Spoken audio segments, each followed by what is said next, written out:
Good morning, ladies and gentlemen, and it's a great pleasure for me to make some short answers to these very complex questions which you saw in the previous picture.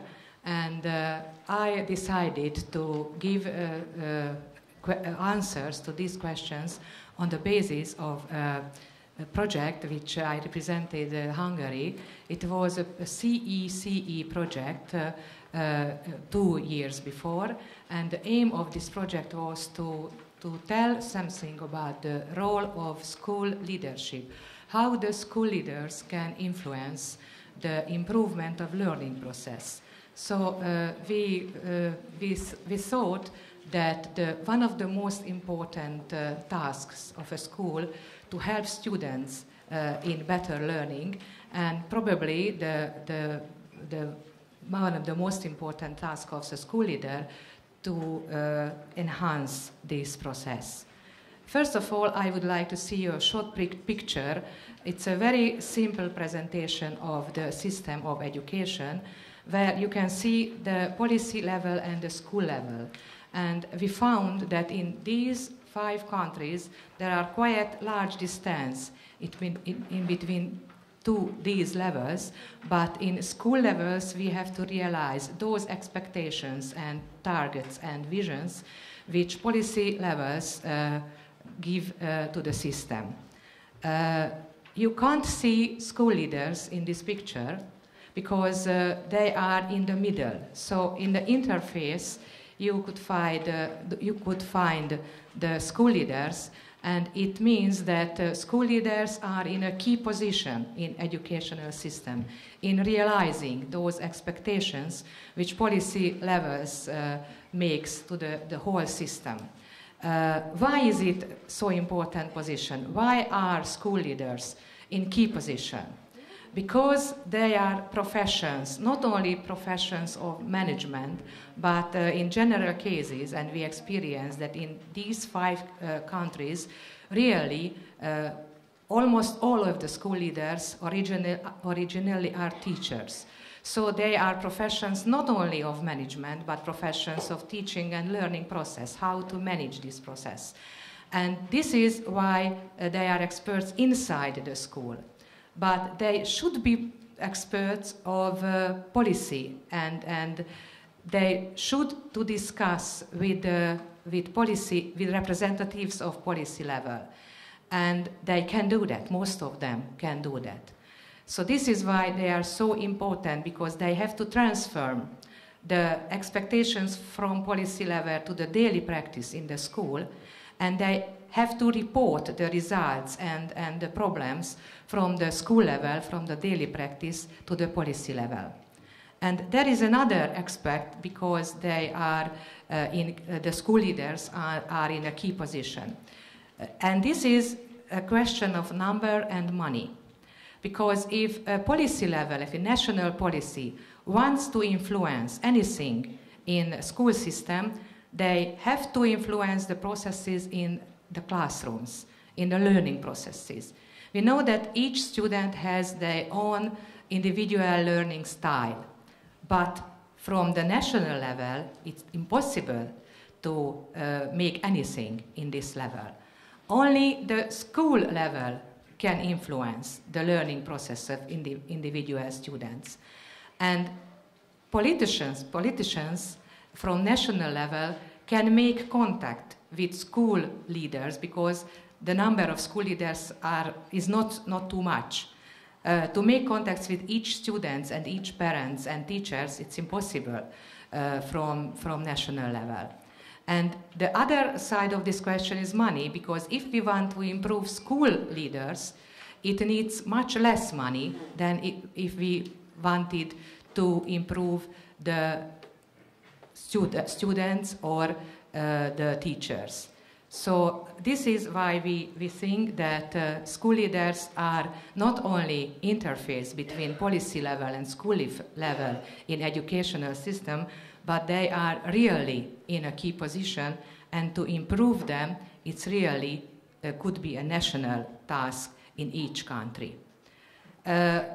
In I tried to answer all of those questions which Mr. Kirkham gave us, but I have no time to give you the real methodological and theoretical background on that.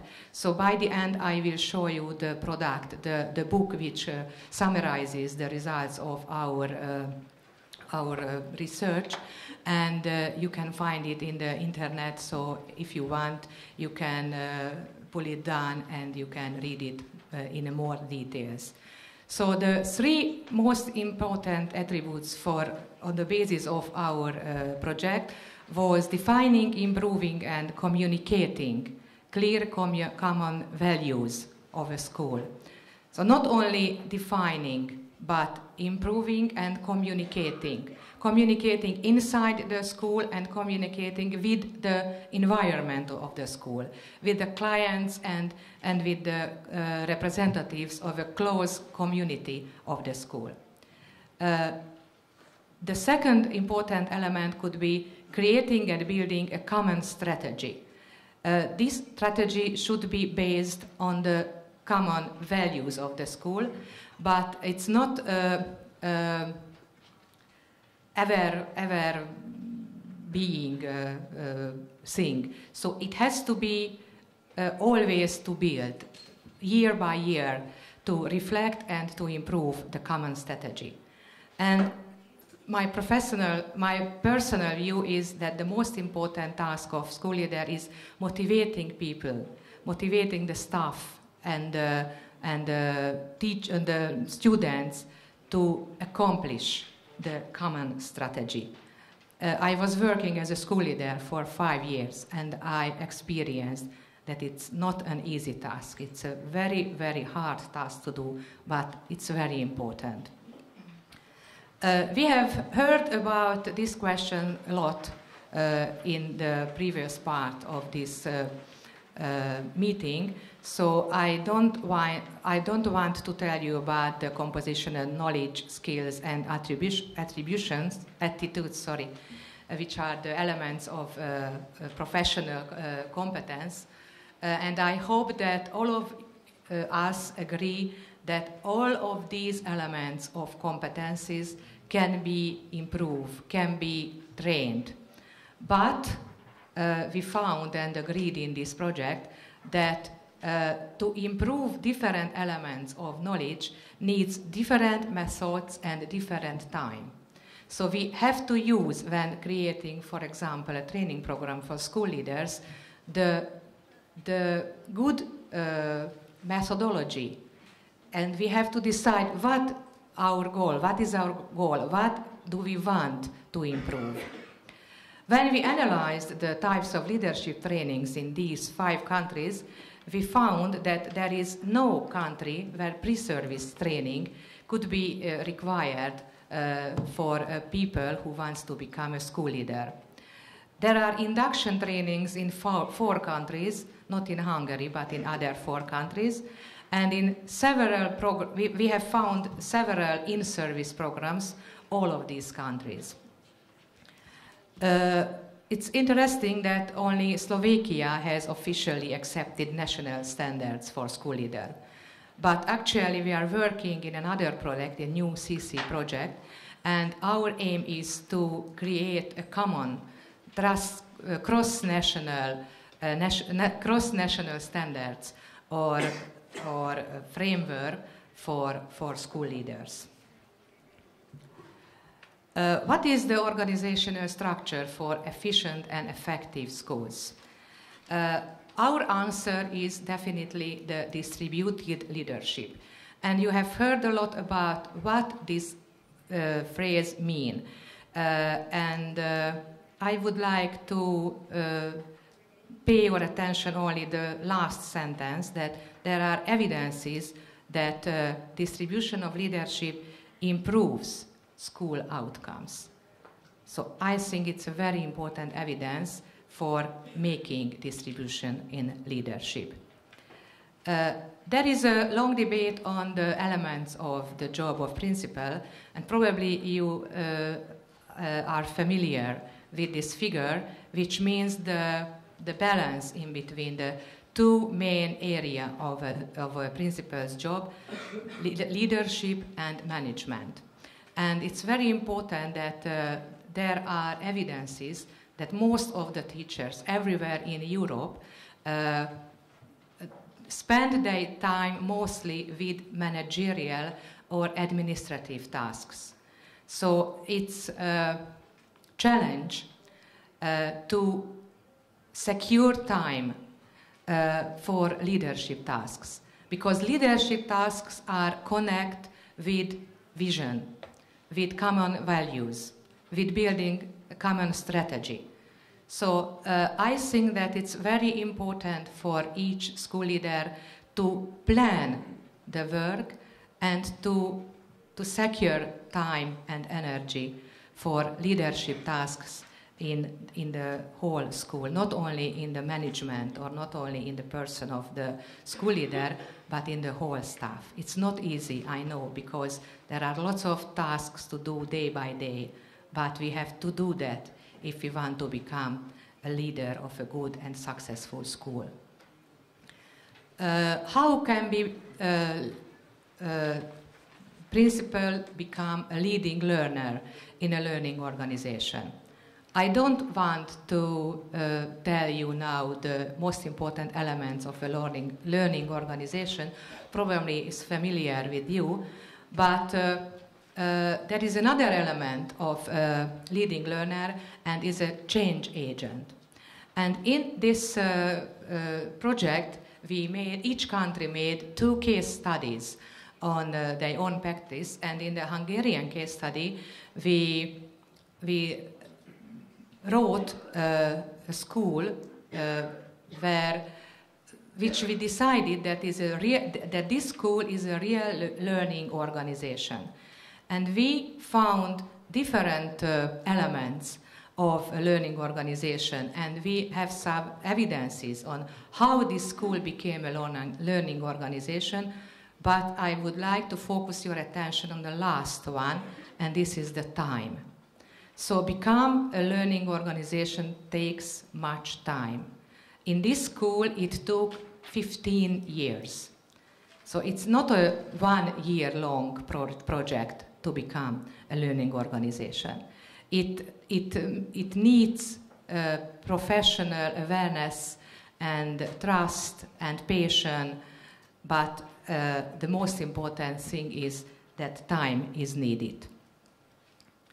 There was a question about the school and director ratio, but we found that in these countries, in these 5 countries, you know that Austria, Czech Republic, Hungary, Slovenia and Slovakia, there is no general experiences on the examples when one school leader should lead a group of schools.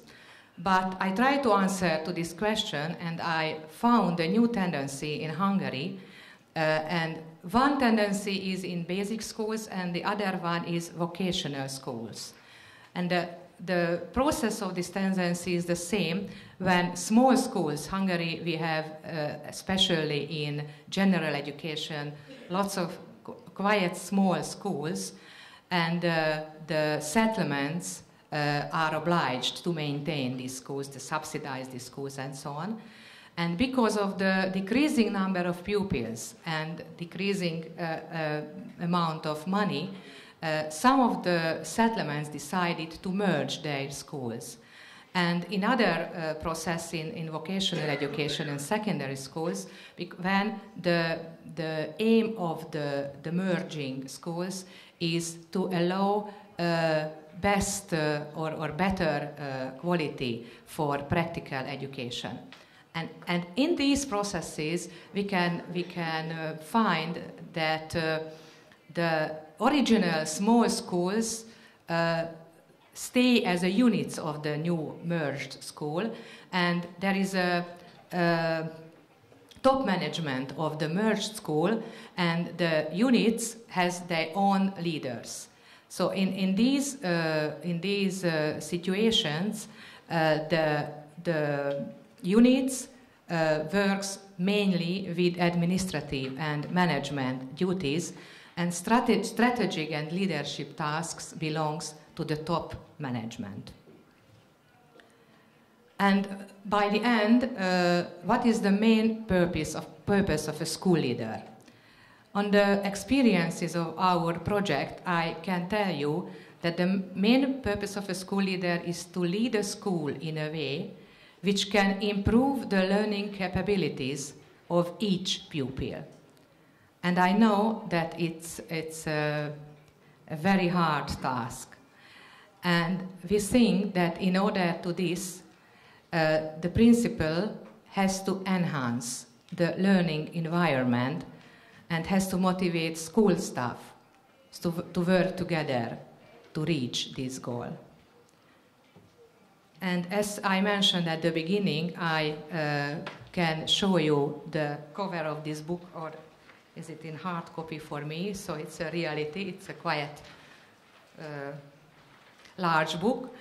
And you can find here the link where you can find the full text of the book, each national reports and case studies and a synthesis report. And I think that you will find some more interesting topics in this book. Thank you for your attention.